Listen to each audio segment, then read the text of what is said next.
De onde vêm as boas ideias?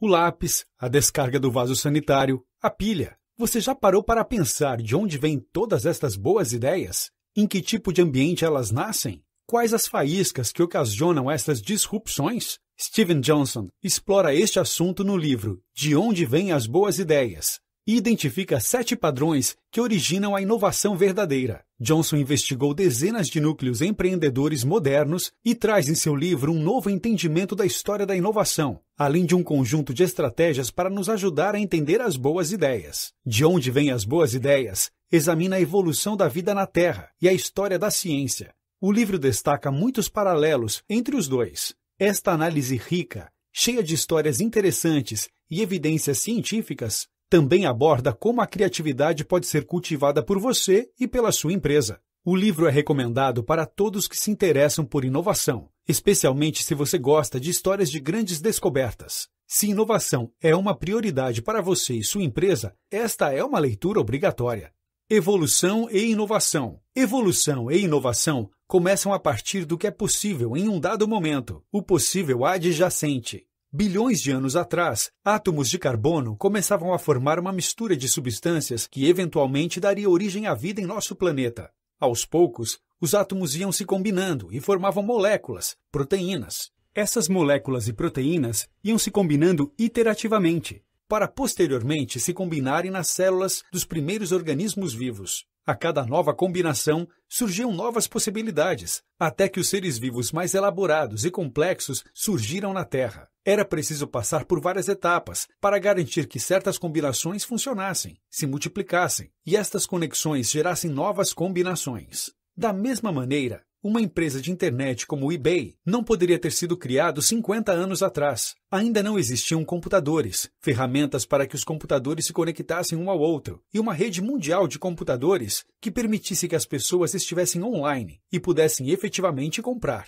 Tanto em uma inovação como o eBay, como na evolução, estas novas condições tendem a acontecer nos limites do possível adjacente, na esfera das possibilidades disponíveis em um determinado momento. Avanços além do possível adjacente são raros e condenados a se tornarem fracassos a curto prazo, se o ambiente ainda não está pronto para eles. Se o YouTube tivesse sido lançado nos anos 90, ele teria sido considerado um fracasso, já que naquela época não existiam conexões de internet rápidas para que os usuários pudessem assistir vídeos em seus PCs. O possível adjacente é limitado pelas peças e conhecimento existentes no momento atual. Isso explica por que tantas vezes pessoas em lugares diversos do mundo fazem descobertas muito similares, quase simultaneamente. Carl William Skill e Joseph Priestley isolaram o oxigênio no século XVIII, sem conhecerem um ao outro e apenas com 2 anos de diferença. Porém, eles partiram do mesmo ponto inicial, pois a busca pelo oxigênio não poderia ter começado até que a natureza gasosa do ar fosse compreendida. Ideias que mudam o mundo geralmente evoluem ao longo do tempo e não em saltos repentinos. Embora pareça que as grandes descobertas acontecem isoladamente, quando as observamos em detalhe, percebemos que, na realidade, elas se desenvolvem lentamente, amadurecendo aos poucos. A teoria da seleção natural de Charles Darwin surgiu enquanto ele estudava a teoria malthusiana de crescimento populacional. Mas com uma observação mais detalhada, é possível notar em suas anotações que antes dessa epifania, ele já havia descrito uma teoria da seleção natural quase completa. O olhar em retrospecto faz a ideia parecer óbvia, a ponto de parecer que foi um insight imediato, uma descoberta momentânea, mas essa não é a verdade na maioria dos casos. A história da internet também tem uma origem similar. Um engenheiro britânico chamado Tim Berners-Lee é acreditado como o pai do conceito da internet como ela é hoje. Alguns anos atrás, abordado por um repórter, ele foi perguntado de onde veio esta ideia tão visionária. Tim não sabia o que responder e ficou paralisado. Não é que ele tinha esquecido a circunstância do seu momento de eureka e por isso não conseguiu responder ao jornalista. Na verdade, a ideia básica da internet estava em sua mente por mais de uma década. Porém, apenas quando ele começou a trabalhar como consultor no laboratório da CERN é que as ideias se concretizaram em sua mente. Para Tim Berners-Lee, não houve uma epifania, um momento de eureka, e sim anos de combinações lentas. Ele iniciou um projeto paralelo, que permitiu que armazenasse e conectasse pedaços de informações como nós em uma rede. Mais uma década se passou e o CERN oficialmente o autorizou a trabalhar no projeto, e assim surgiu a tecnologia que permitiu que a rede mundial de computadores existisse. Plataformas são a espécie-chave quando se fala em inovação. O termo científico espécies-chaves é usado para descrever organismos que são desproporcionalmente importantes para o bem-estar do ecossistema. Eles são como engenheiros do ecossistema, criando habitats para outros organismos, construindo plataformas as quais muitos outros organismos precisam para sobreviver. Um bom exemplo são os castores, que derrubam árvores. Estas árvores atraem pica-paus para fazer buracos para abrigar seus ninhos. O castor cria, portanto, uma plataforma para o pica-pau. Quando os pica-paus vão embora, esses buracos são ocupados por pássaros cantores, e o pica-pau cria uma plataforma para os pássaros cantores. Essas plataformas também existem na esfera da inovação, e são usadas para que a ela seja acelerada dentro do possível adjacente. Um bom exemplo de plataforma neste contexto é a navegação por GPS. Ela foi criada num centro de pesquisas do Exército, para situar elementos baseados em suas coordenadas geográficas capturadas via satélite. Décadas depois, o GPS se tornou a fonte de dezenas de combinações que nos trouxeram grandes novas ideias. Ele permitiu que surgisse dezenas de serviços baseados em localização, milhares de aplicativos móveis,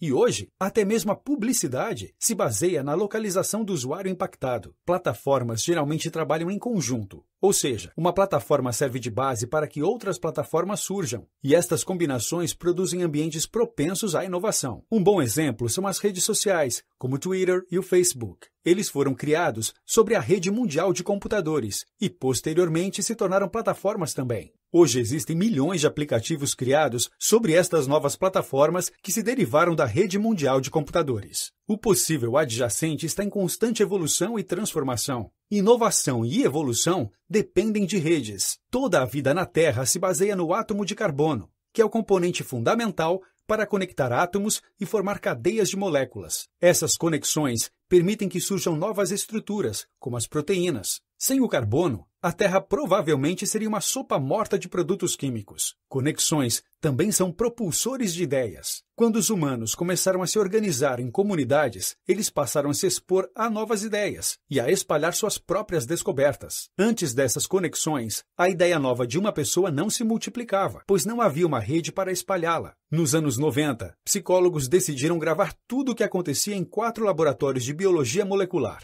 Acredita-se que em um campo como a biologia molecular, grandes descobertas são feitas observando pelo microscópio, não é mesmo? Surpreendentemente, verificou-se que as ideias mais importantes surgiam durante as reuniões do laboratório, quando os cientistas discutiam seu trabalho com seus colegas. Além disso, estudos comprovam que os indivíduos mais criativos têm amplas redes sociais que se estendem para fora de sua própria organização, e assim eles se colocam abertos a receber novas ideias de contextos diferentes. Assim como o surgimento das comunidades, cidades e vilas acelerou a multiplicação das ideias, a internet também se tornou um canal-chave de difusão de ideias. Na rede mundial de computadores, ideias se criam, conectam e se difundem em velocidades cada vez maiores. A colaboração é tão importante quanto a competição. Poder se beneficiar financeiramente de suas descobertas é um dos principais fatores que levam à inovação. Mas, enquanto a comercialização de invenções estimula a inovação, ela também pode gerar patentes e outras restrições que prejudicam na disseminação e evolução das ideias. Portanto, os próprios mercados, que deveriam garantir a constante inovação, são de fato estruturalmente ineficientes, pois criam mecanismos, como as patentes, para evitar que as ideias se combinem. As inovações estimuladas pelo mercado, como nos Estados Unidos, têm sido mais efetivas do que as inovações em economias fechadas, como a União Soviética, mas isso não significa que este seja necessariamente o melhor caminho.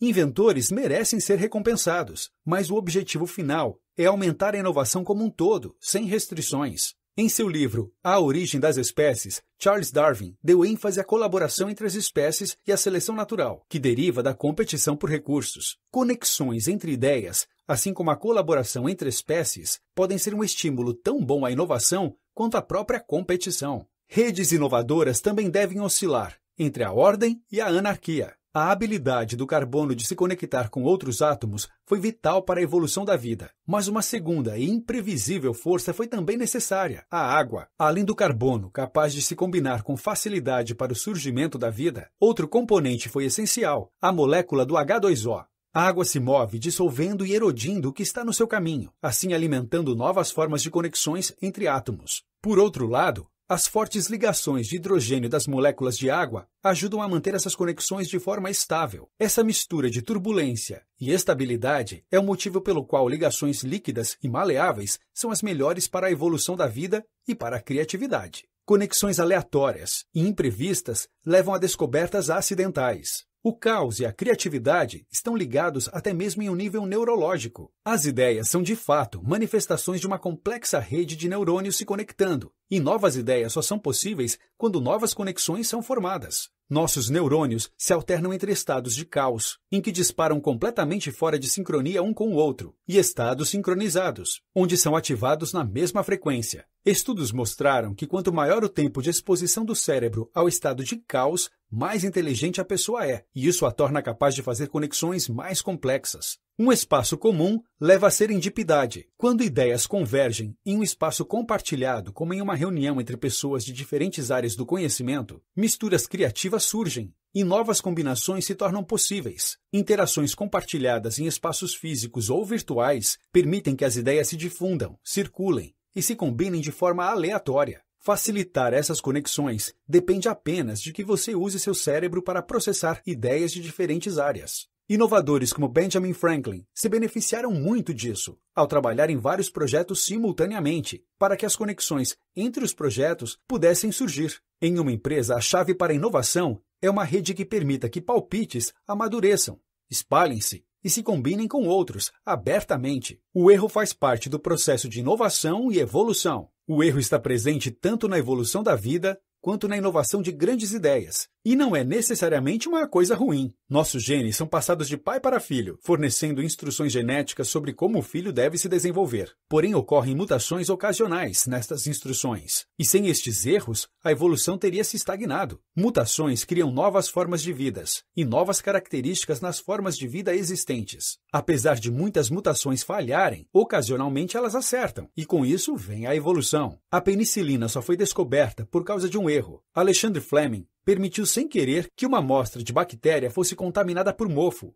e começou a imaginar o que havia matado a bactéria. Inovações pedem reinvenção e reutilização do passado. O termo exaptação é utilizado para descrever o fenômeno onde uma característica originalmente desenvolvida para um propósito específico é eventualmente usada de uma maneira completamente diferente. Por exemplo, as penas das aves tinham como objetivo inicial regular a temperatura, mas acabou permitindo que os pássaros pudessem voar. Frequentemente, ideias são similarmente reaproveitadas e exaptadas. A internet foi criada para pesquisa científica, mas eventualmente ela se transformou em uma rede de sites para compras, consumo de notícias, relacionamento com amigos e até mesmo pornografia. Gutenberg, por outro lado, encontrou um uso diferente para uma invenção milenar. Ele combinou a velha máquina de espremer uvas com seu conhecimento de metalurgia e criou a primeira impressora do mundo, revolucionando a maneira como a humanidade se comunica. Usos não convencionais para itens, ideias antigos ou até mesmo descartados induzem inovação. Itens descartados também são transformados através da inovação.